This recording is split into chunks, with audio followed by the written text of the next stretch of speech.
하나님께서 주시는 말씀 함께 읽도록 하겠습니다. 마가복음 5장 35절에서 43절까지의 말씀인데요. 제가 한 절, 여러분들이 한 절 그렇게 교독하도록 하겠습니다. 제가 먼저 읽겠습니다. 아직 예수께서 말씀하실 때 회당장의 집에서 사람들이 와서 회당장에게 이르되 당신의 딸이 죽었나이다. 어찌하여 선생을 더 괴롭게 하나이까?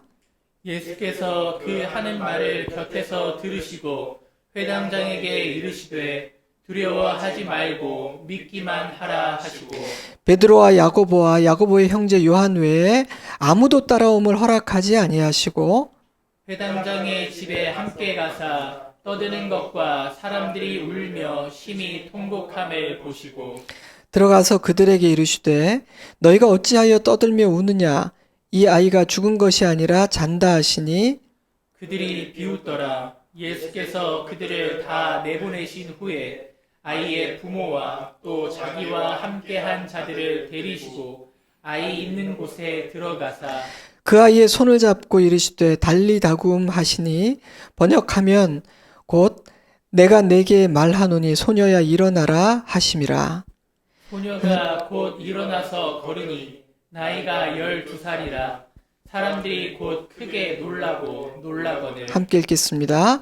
예수께서 이 일을 아무도 알지 못하게 하라고 그들을 많이 경계하시고 이에 소녀에게 먹을 것을 주라 하시니라. 아멘. 지난 한 주간 우리는 주님의 고난과 죽으심을 묵상하며 고난주간을 보냈습니다. 여러분에게 보낼 말씀 묵상을 준비하며 저는 그 어느 해보다 더 깊이 묵상하고 기도하는 은혜를 누린 것 같습니다. 주님의 발자취를 따라 함께 걷고 그 장면들을 하나하나 묵상하다 보니 제 감정도 업다운되는 그런 한 주간이었다는 생각이 듭니다. 토요일 말씀 묵상을 통해 나눈 바 있지만 예수께서 십자가에 달려 죽으신 후 부활하시기 전까지의 그 짧은 시간에 대해서도 묵상하게 하셨습니다. 예수님은 죽으셨고 세상은 마치 예수님이 처음부터 계시지 않았던 것처럼 돌아가던 금요일 저녁부터 주일 이른 아침까지의 시간은 주님을 믿고 따르던 사람들에게는 어떤 시간이었을까? 그 시간 동안에도 묵묵히 예수님의 곁을 지켰던 여인들과 아리마대 사람 요셉, 니고데모, 그들이 참으로 귀하다는 생각이 들었습니다. 예수님의 죽음과 부활 사이에 불안했던 정적은 안식 후 첫날 새벽에 깨어지게 됩니다. 예수님을 너무나 사랑하여 안식일이 끝나자마자 무덤으로 달려온 여인들 앞에 부활하신 예수님께서 나타나셨기 때문입니다. 바로 그 시간 그곳에서 끝나버린 줄 알았던 예수님의 이야기는 다시 시작이 됩니다. 원래 일정대로라면 오늘 우리는 부활주일 예배를 드려야 합니다. 하지만 영상 예배로 드리기에는 아쉬움이 남아 26일에 드리려고 해요. 물론 그때도 상황이 허락되어야 하겠지만 만약 수도금고에서 모일 수 없다면 좋은 땅에서 소수라도 모여 예배 드릴 수 있기를 저는 소망합니다. 하지만 매 주일의 예배는 예수님의 부활을 기념하고 감사하는 예배입니다. 그래서 저는 오늘 부활하신 주님께서 우리에게 주고자 하시는 새로운 삶에 대해 함께 묵상해 보고자 합니다. 성경에 의하면 예수님을 만나기 전과 후에 우리의 삶은 완전히 달라집니다. 주님께서 우리를 새로운 땅으로 인도하시기 때문입니다. 이전에는 불가능했던 삶을 가능한 삶으로 바꾸어 주시기 때문입니다. 그렇다면 예수님은 사랑하는 자녀들의 삶을 어떠한 삶에서 어떠한 삶으로 인도하십니까? 예수님은 우리를 두려움의 삶에서 믿음의 삶으로 인도하십니다. 회당장 야이로의 딸이 고침받는 이 이야기는 흥미로운 구조로 기록되어 있습니다. 이 이야기는 회당장 야이로가 예수님을 찾아와 죽게 된 어린 딸을 고쳐달라고 간곡히 구하는 것으로 시작됩니다. 그리고 주님께서 이미 죽어버린 회당장의 딸을 다시 살리시는 놀라운 기적을 행하시는 것으로 끝이 나죠. 그런데 그 사이에 12해 동안이나 혈루증으로 고통받았던 한 여인이 치유받은 이야기가 삽입되어 있습니다. 이러한 샌드위치 구조는 마가복음이 즐겨 사용하는 구조인데요. 이렇게 배치된 이야기들은 공통의 주제를 가지고 있으며 각각의 이야기를 더 깊이 해석하게 만듭니다.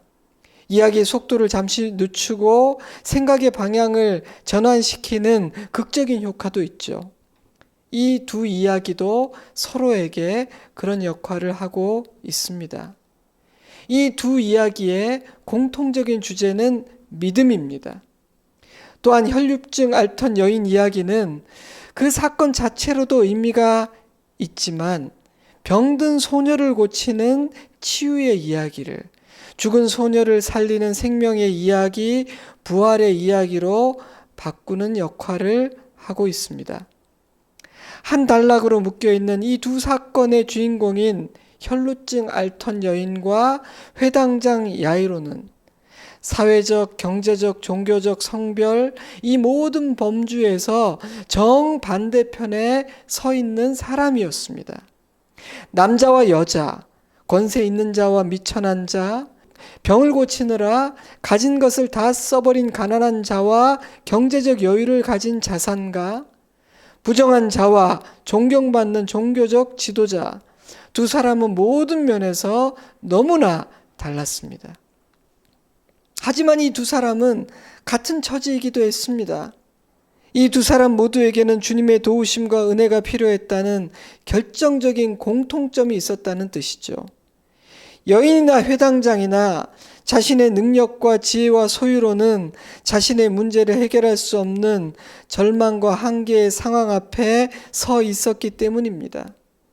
그 어떤 방법으로도 그 누구도 고칠 수 없었던 12년 묵은 혈루증과 병들어 죽어가고 있는 사랑하는 딸, 그 엄청난 문제 앞에 두 사람은 한없이 겸손하고 가난해졌습니다.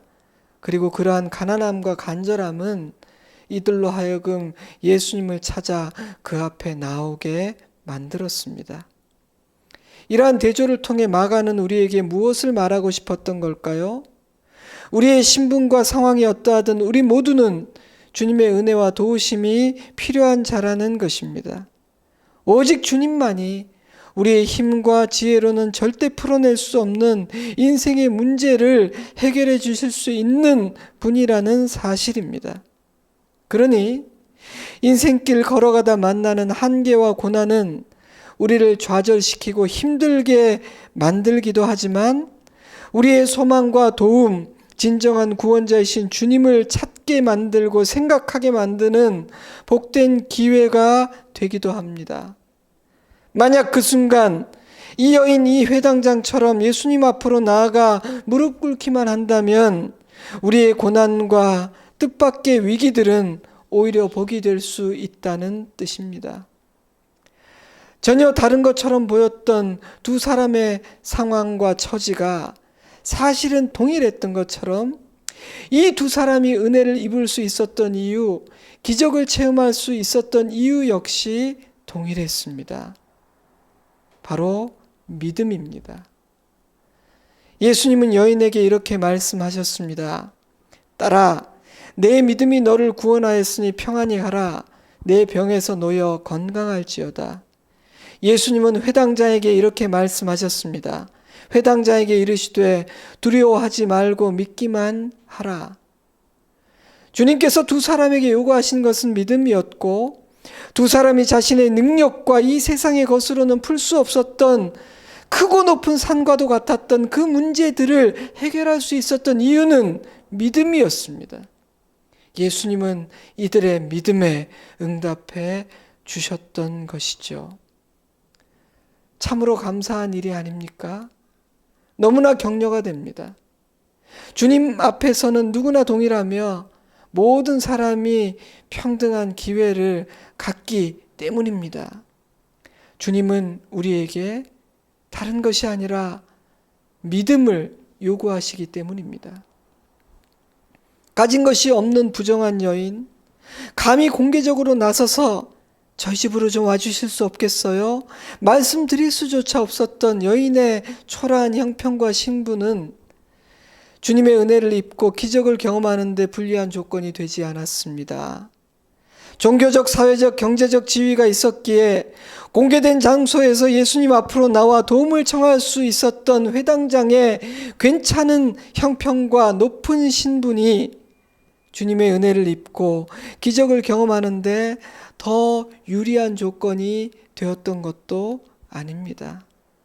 주님이 보신 것은 그들의 간절함과 겸손함, 그리고 그 무엇보다도 그들의 믿음이었습니다. 부활하신 주님은 사랑하는 자녀들에게 새로운 삶을 주고자 하십니다. 그것은 믿음의 삶입니다. 믿음으로 말미암아 기적을 경험하는 삶, 높은 산을 넘고 거친 홍해를 건너고 위기를 거뜬히 돌파해내는 삶, 우리 주님은 사랑하는 자녀들을 그러한 삶으로 인도하고자 하십니다. 예수님은 회당장에게 두려워하지 말고 믿기만 하라고 말씀하셨습니다. 간절함과 믿음으로 겸손히 주님 앞에 나아갔지만 회당장 앞에 믿음의 위기가 찾아왔기 때문입니다. 야이로가 예수님과 함께 집으로 가고 있을 때 사람들이 찾아와 당신의 딸이 죽었나이다. 어찌하여 선생을 더 괴롭게 하나이까? 라고 말했습니다. 바로 그 순간 예수님께서 뭐라고 말씀하신 줄 아십니까? 바로 그 순간에 하신 말씀이 두려워하지 말고 믿기만 하라는 말씀이었습니다. 저에게는 그 말씀이 이렇게 들렸습니다. 이제 어떻게 할 거니? 계속해서 나를 믿고 나에게 맡길 테냐? 아니면 믿음을 버리고 포기할 테냐? 야이로는 선택을 해야 했습니다. 그는 어떤 선택을 했나요? 그는 두려움을 버리고 예수님을 믿기로 선택했습니다. 그래서 가던 길을 멈추지 않고 끝까지 갑니다. 그리하여 예수님과 함께 집에 도착하게 되었고 죽은 딸이 다시 살아나는 기적을 보게 된 것입니다. 사랑하는 여러분, 믿음은 나의 경험과 상식을 벗어난다 해도 예수님의 말씀을 믿고 의지하는 것입니다. 믿음은 가다가 마는 것이 아니라 주님과 끝까지 함께 걷는 것입니다. 그리한 자만이 주님이 행하시는 놀라운 기적을 보게 되는 것입니다. 그런데 말입니다. 예수님의 말씀 안에서 두려움과 믿음이 대조되고 있습니다. 흥미롭지 않습니까? 믿음 없음과 믿음이, 불신앙과 신앙이 대조되어야 할 것 같은데 주님은 이상하게도 두려움과 믿음을 대조시키고 계십니다. 그런데 예수님은 혈루증 앓았던 여인에게도 그 비슷한 말씀을 하셨던 것 같습니다. 딸아, 내 믿음이 너를 구원하였으니 평안히 가라. 믿음은 두려움 가운데 살던 그녀를 꺼내 평강의 삶으로 들어가게 한 것입니다. 우리는 깨닫게 됩니다. 모든 인간은 두려움의 삶을 살든지 믿음의 삶을 살든지 둘 중에 하나의 삶을 사는 것입니다. 부활하신 주님을 믿는 믿음으로 살지 못하면 우리는 두려움의 삶을 살게 됩니다. 오직 나의 힘으로 살려 하니 힘이 들고 지칩니다. 자신의 지식과 경험, 판단에 의지하여 쉽게 한계를 정해버리고 너무 쉽게 마침표를 찍어버리게 됩니다. 염려가 많고 불평이 많으며 두려움이 마음 깊은 곳에 자리 잡고 있습니다. 그러니 그 입에서 나오는 말들은 언제나 부정적이고 회의적일 수밖에 없습니다.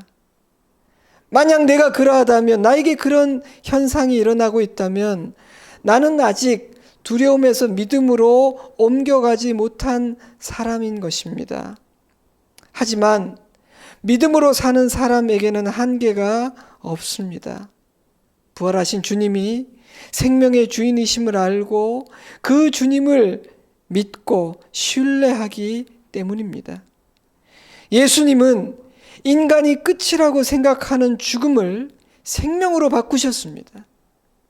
그분 자신이 죽음을 이기신 분이십니다. 죽음은 예수님을 지배할 수 없었습니다. 그러니 그 예수님을 주인으로 모시고 그 예수님이 행하실 일을 믿고 사는 자에게는 한계가 없는 것입니다. 그들은 쉽게 마침표를 찍지 않으며 부정적이거나 회의적이지 않습니다.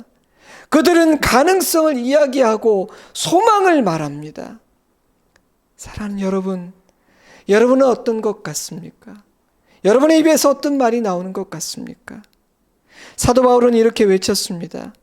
그러므로 우리가 항상 담대하여 몸으로 있을 때에는 주와 따로 있는 줄을 아노니 이는 우리가 믿음으로 행하고 보는 것으로 행하지 아니함이로다. For we work by faith, not by sight. 사랑하는 성도 여러분, 우리 모두가 두려움의 삶에서 믿음의 삶으로 옮겨갈 수 있기를 주님의 이름으로 축복합니다. 그 삶은 이미 우리에게 허락되었기에 그저 믿음으로 옮겨가서 누리기만 하면 되는 것입니다. 오늘 예배드리는 우리 모두에게 주님, 저는 오늘 이 시간 두려움의 삶에서 믿음의 삶으로 옮겨가겠습니다. 선포하는 은혜 주시기를 바랍니다. 또한 예수님은 우리를 사망의 삶에서 생명의 삶으로 인도하십니다. 12해 동안 혈루증 앓던 여인을 치유하시고 그녀와 대화하시던 중 병든 소녀를 치유하시는 치유의 이야기가 죽은 소녀를 살리시는 생명과 부활의 이야기로 바뀌게 됩니다. 회당장의 집으로부터 달려온 사람들이 당신의 딸이 이미 죽었습니다 라고 말했기 때문이죠. 인간에게 죽음은 모든 것의 끝입니다. 마침표죠. 불치의 병이라는 이름표가 붙었다 할지라도 병들었을 때는 일말의 가능성이 남아 있습니다. 사람들은 기적을 기대합니다. 하지만 죽음은 마지막 남은 가능성마저 사라져 버렸다는 뜻입니다. 그러니 더 이상 예수님을 괴롭히지 말라는 사람들의 말은 맞는 말이에요. 하지만 인간이 끝이라 여기는 죽음은 우리 주님 앞에서 힘을 쓰지 못했습니다. 워낙 막강한 힘을 가진 존재이니 금식을 하고 주문을 외고 며칠간 애를 쓰셔야 했나요? 큰 소리로 핏대를 세우며 외쳐야 했습니까? 그렇지 않았습니다. 주님께서 하신 일은 죽은 아이의 손을 잡고 소녀야 일어나라 말씀하신 것뿐입니다. 그것도 나지막한 음성으로 말입니다. 어떻게 그런 일이 가능합니까? 예수님은 생명의 주인이시며 생명의 주관자이시기 때문입니다. 때문에 죽음은 예수님의 명령에 굴복해야 하는 그분의 권세 아래 있는 종에 불과합니다. 예수님은 장사한 지 3일 만에 부활하심으로 자신이 생명의 주인이심을 입증하셨습니다. 그리고 사랑하는 자녀들을 사망의 삶에서 생명의 삶으로 옮기십니다. 사망에 매어 종로를 타던 자들을 생명의 땅으로 옮겨 생명의 능력과 생명의 은혜 아래 살게 하시는 것입니다. 그리하심으로 죽음을 전하던 자들이 생명을 전하고 생명을 나누는 자로 살아가게 하십니다. 제가 성경 몇 구절을 읽어드립니다. 만일 우리가 그리스도와 함께 죽었으면 또한 그와 함께 살 줄을 믿노니 이는 그리스도께서 죽은 자 가운데서 살아나셨음에 다시 죽지 아니하시고 사망이 다시 그를 주장하지 못할 줄을 알미로라. 그의 많으신 긍휼대로 예수 그리스도를 죽은 자 가운데서 부활하게 하심으로 말미암아 우리를 거듭나게 하사 산 소망이 있게 하시며 썩지 않고 더럽지 않고 쇠하지 아니하는 유업을 잊게 하시나니 곧 너희를 위하여 하늘에 간직하신 것이라. 이는 그리스도 예수 안에 있는 생명의 성령의 법이 죄와 사망의 법에서 너를 해방하였음이라. 사랑하는 여러분, 사망은 더 이상 우리를 주장하지 못합니다. 우리는 산 소망을 가진 상속자이며 죄와 사망의 권세로부터 완전히 해방된 하나님의 자녀입니다. 그러므로 우리는 죽음을 두려워해서는 안 되고 사망의 권세 아래에서 살아서도 안 됩니다. 이제 저와 여러분은 생명의 능력과 은혜 아래로 옮겨진 자이기 때문입니다. 그러니 우리는 그 어떤 형태로든 사망을 증거하는 자가 될 수 없습니다. 우리는 오직 생명의 생각, 생명의 언어, 생명의 표정, 생명의 행동, 생명의 선택을 해야 한다는 말입니다.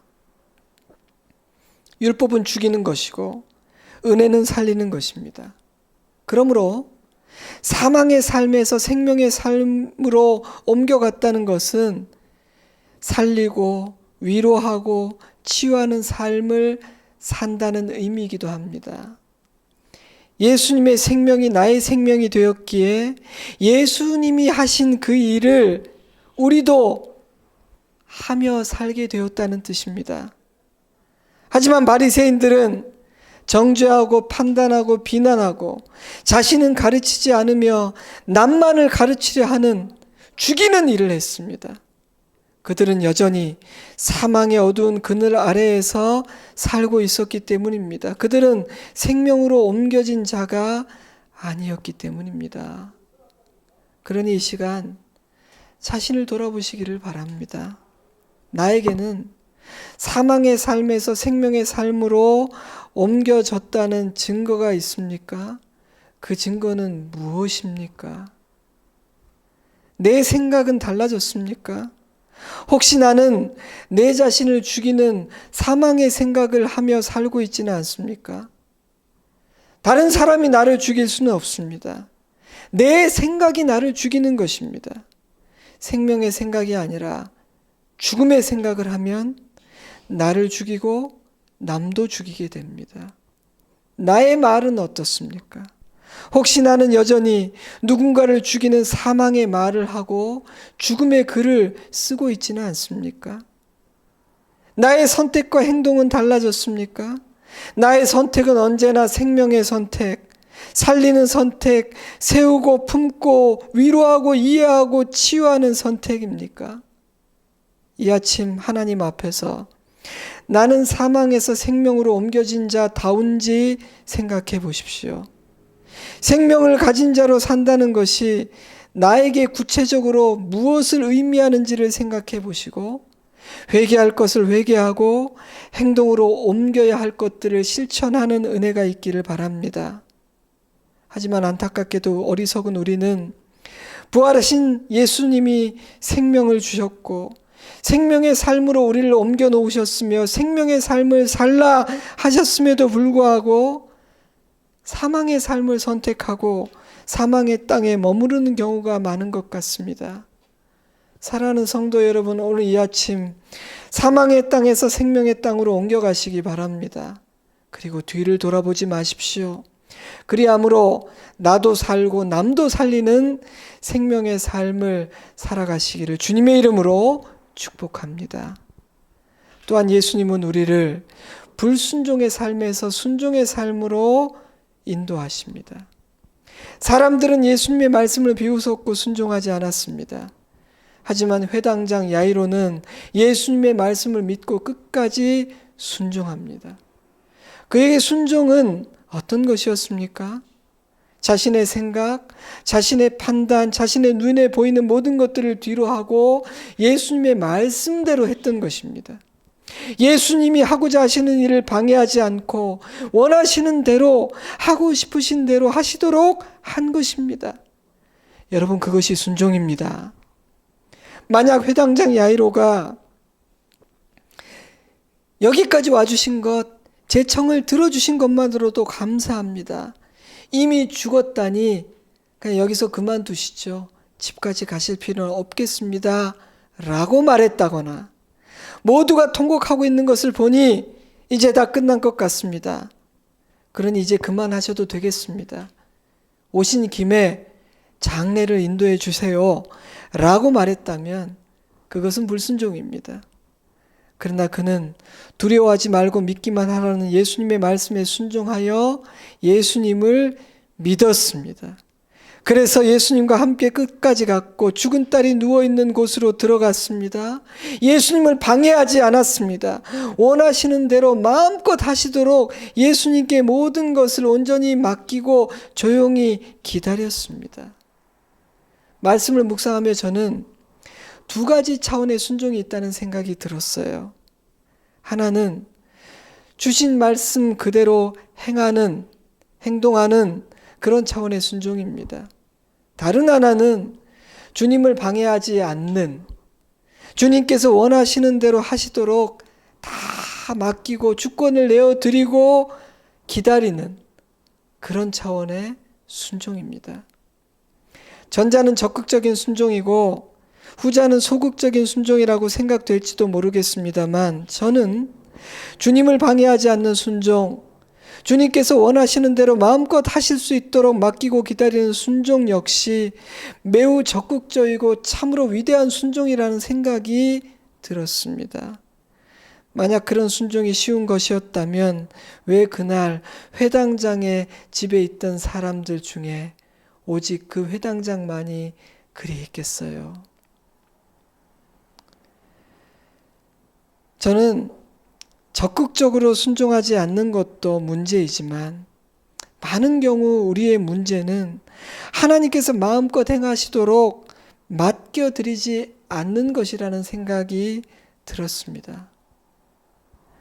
그건 됐고요. 이건 안 될 거예요. 그렇게 하면 안 될 텐데요. 어리석고 잘 알지도 못하면서 얄팍한 자신의 경험과 지식으로 하나님을 판단하고 제한하는 그런 차원의 불순종이 문제라는 겁니다.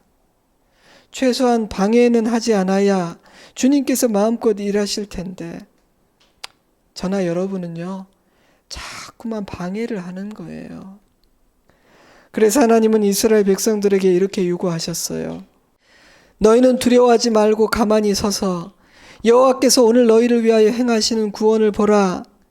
너희가 오늘 본 애굽 사람을 영원히 다시 보지 아니하리라. 여호와께서 너희를 위하여 싸우시리니 너희는 가만히 있을지어다.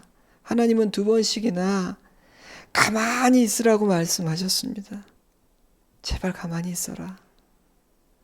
예수님도 같은 명령을 하셨다는 생각이 들었습니다.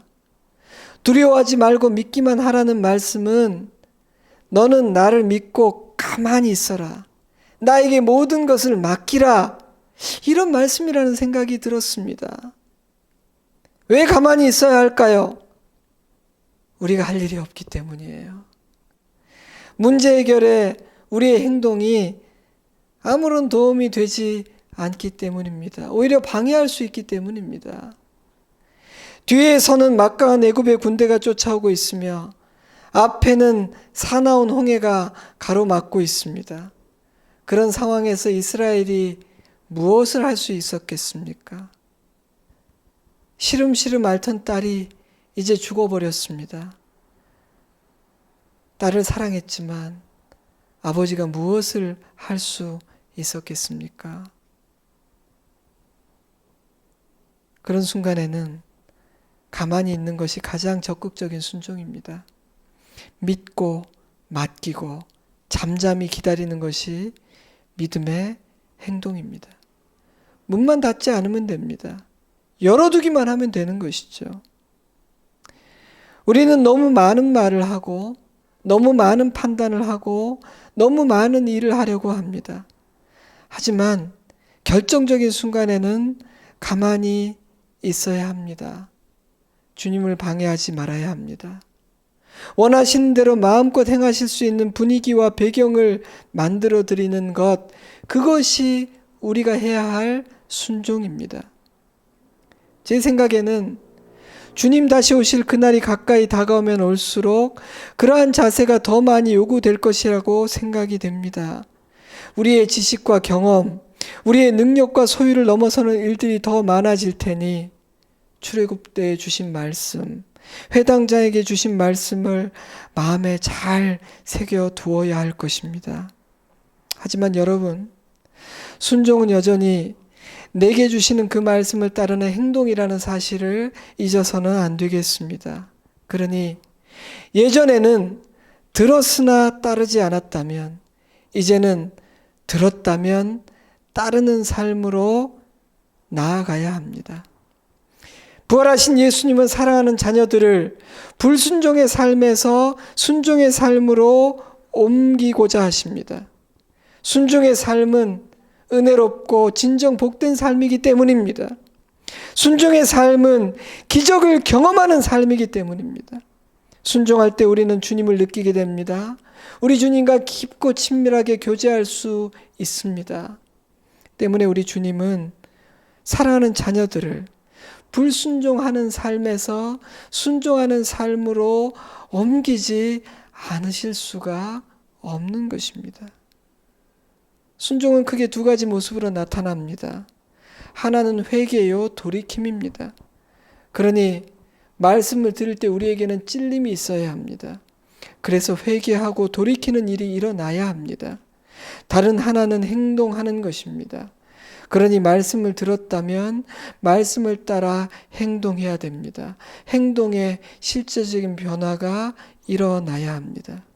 사랑하는 성도 여러분, 오늘 이 아침 불순종의 삶에서 순종의 삶으로 담대히 옮겨가시기를 주님의 이름으로 축복합니다. 말씀을 맺겠습니다. 부활하신 예수님은 우리의 삶을 리셋하십니다.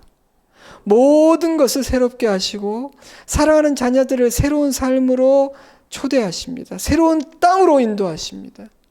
두려움에서 믿음으로, 사망에서 생명으로, 불순종에서 순종으로. 우리는 언제 끝날지 모르는 답답한 시간을 보내고 있습니다. 생각보다 길고 그 여파도 오래 갈 것 같습니다. 그런데 저는 주님께서 모든 것을 리셋하고 계신다는 생각이 들었습니다. 한 번도 지켜진 적이 없는 희년, 그 희년은 하나님의 리셋입니다.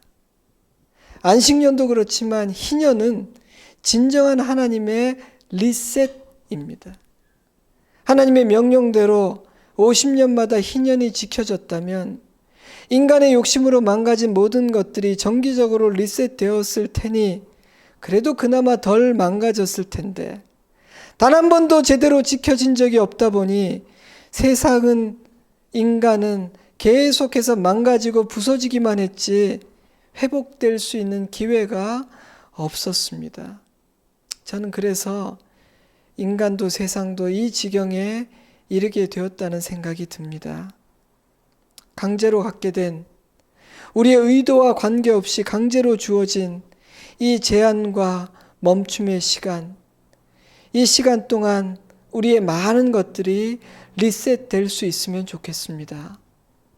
우리 가정, 내 인생의 목표, 나의 신앙, 나의 가치관, 나의 관계, 나의 말, 나의 글, 나의 성품, 나의 표정, 모든 것들이 새로워질 수 있기를 간절히 기도합니다. 오늘 주신 말씀을 마음에 담고 묵상하는 시간을 가지시기 바랍니다. 가족이 함께 예배 드렸다면 어떤 생각을 했고 어떤 기도를 하려고 하는지 나누셔도 좋겠습니다. 나에게는 이러한 옮김, 이러한 변화가 일어났는지를 살펴보시기를 바랍니다. 자신의 고백과 기도를 하나님께 드리는 그런 진지한 시간을 가질 수 있으면 좋겠습니다.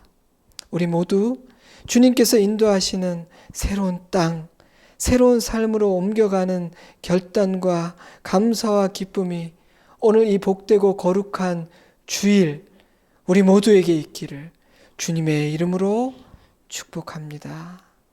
기도하겠습니다. 이 시간 조용히 기도합시다. 부활하신 주님은 우리를 새로운 땅, 새로운 삶으로 인도하려 하십니다. 두려움에서 믿음으로, 사망에서 생명으로, 불순종에서 순종으로 우리를 옮기고자 하십니다. 오늘 그 하나님의 인도하심에 아멘, 제가 이미 그렇게 된 것을 믿습니다.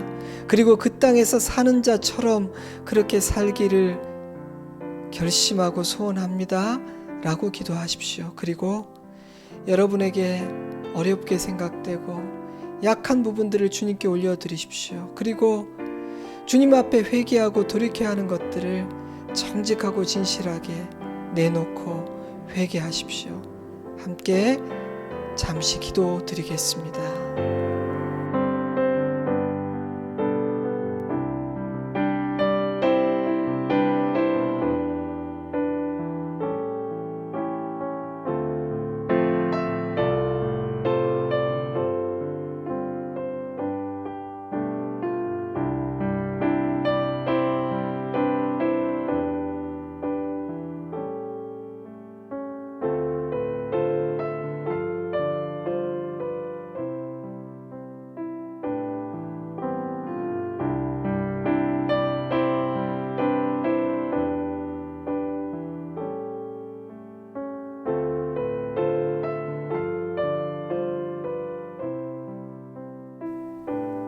우리를 한없이 사랑하시는 좋으신 하나님, 생명의 주인 되신 우리 하나님, 우리 위해 죽으시고 다시 사셔서 우리에게 믿음과 생명과 순종의 삶을 허락하여 주심을 감사드립니다.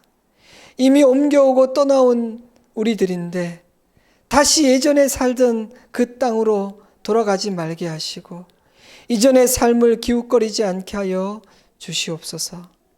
두려움에서 믿음의 삶으로 분명하게 옮겨가게 하시고 사망의 생각과 사망의 말과 사망의 행동을 하는 것이 아니라 생명의 능력 아래에서 그 은혜를 뿜어내는 생명의 사람이 되게 하시며 불순종했던 지난 삶을 청산하고 순종의 삶을 살아감으로 주님의 나라를 이 땅에 이루는 주님의 자녀요, 제자요, 증인 되게 하여 주시옵소서.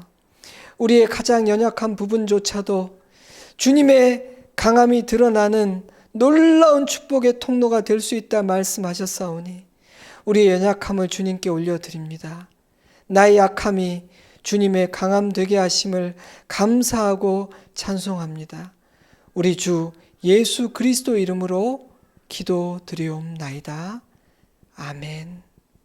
이제 우리 함께 내가 매일 기쁘게 힘차게 찬양함으로 예배를 마치도록 하겠습니다. 함께 찬양하겠습니다.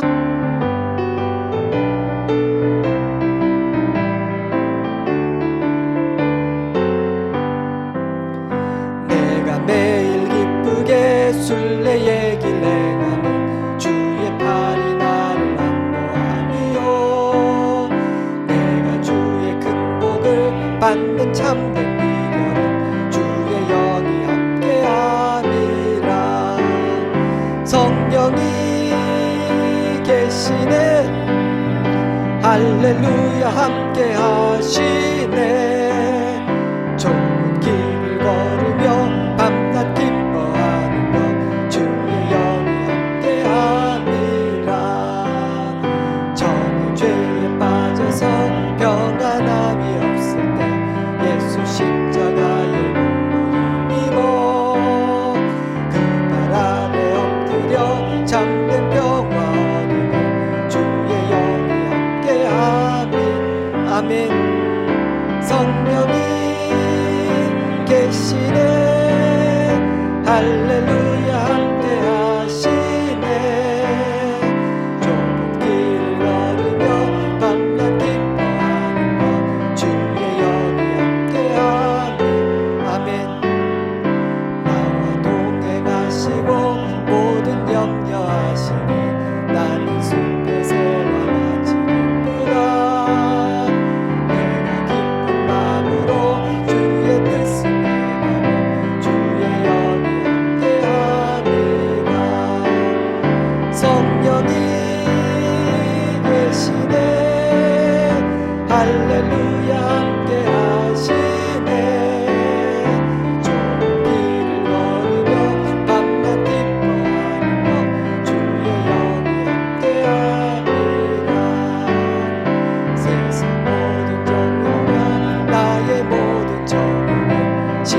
나의 이미 옷을 받았네. 어두운 밤이 지나고 무거운 짐 벗으니 주의 영이 함께하니 아멘. 성령이 계시네. 할렐루야 함께하시네. 좁은 길 걸으며 밤낮 기뻐하는 것 주의 영이 함께하. 성령이 계시네. 성령이 계시네. 할렐루야 함께 가시네. 좁은 길을 걸으며 밤낮 기뻐하는 것 주의 영이 함께하니라. 아멘. 지금은 우리 구주 예수 그리스도의 크신 은혜와 하나님 우리 아버지의 깊고 넓은 사랑하심과 성령 하나님의 교통, 감화, 감동 충만한 은혜와 능력의 역사하심이 우리를 완전히 새롭게 하신 주님의 은혜 안에서 새로운 땅에서 새로운 삶을 살게 되었음을 믿고 찬양하고 감사하고 기뻐하며 돌아가는 사랑하는 주의 자녀들과 그 가정 위에 우리 좋은 씨앗 교회와 조국과 열방의 교회 위에 이 나라 이 민족 위에 이제로부터 영원토록 함께 하시옵기를 간절히 축원하옵나이다. 아멘.